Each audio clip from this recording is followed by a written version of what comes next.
Goël El-Karif raconte une histoire très intéressante au sujet de sa mère. Un jour, la rabbinite devait prendre l'avion, devait voyager, et une personne était censée venir la prendre chez elle, elle et ses bagages, pour l'amener à l'aéroport.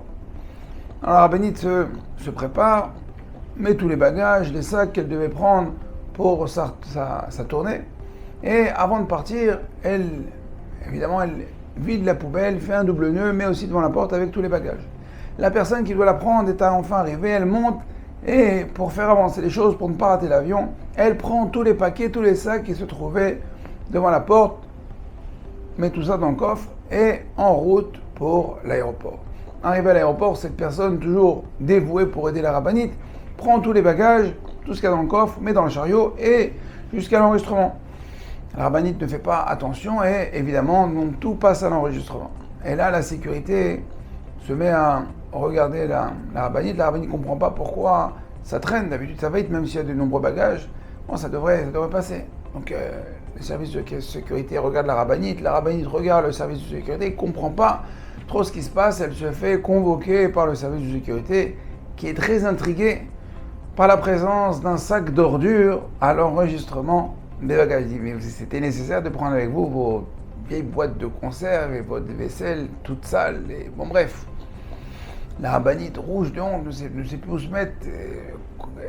Et là, elle se refait le film et essaie d'expliquer au service de sécurité ce qui s'est passé.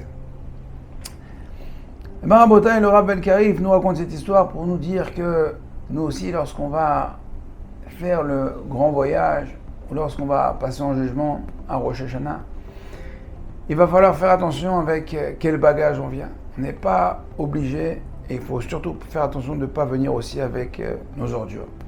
Les ordures, on doit s'en débarrasser avant.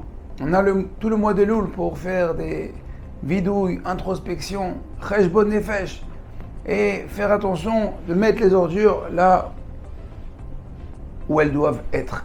Faire le tri. Il y a le tri sélectif, il y en a qui font le tri, vous savez, les bouteilles, la poubelle du plastique, la poubelle du verre, la poubelle des vêtements.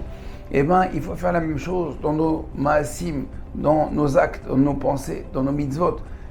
Réfléchir, d'accord, qu'est-ce qui doit être à sa place. Et comme ça, lorsqu'on arrivera le jour du jugement, lorsqu'on arrivera devant le Beddin, eh ben, on n'arrivera pas avec un sac d'ordures, avec des odeurs nauséabondes, d'accord, qui vont déranger, qui vont surtout nous faire honte. Donc profitons de ce mois des Loul pour faire le tri, arriver propre, avec les bonnes odeurs face au Beddin. Bon travail, à très bientôt. Kol Tov. Cette vidéo vous a plu? Partagez-la avec votre réseau pour diffuser la Torah. Découvrez plus de ressources sur notre site www.ovdhm.com. Vous y trouverez nos livres en format PDF, des fiches pratiques, la DAF de Shabbat, ainsi que de nombreux articles exclusifs d'Ovdei Hashem. À très bientôt.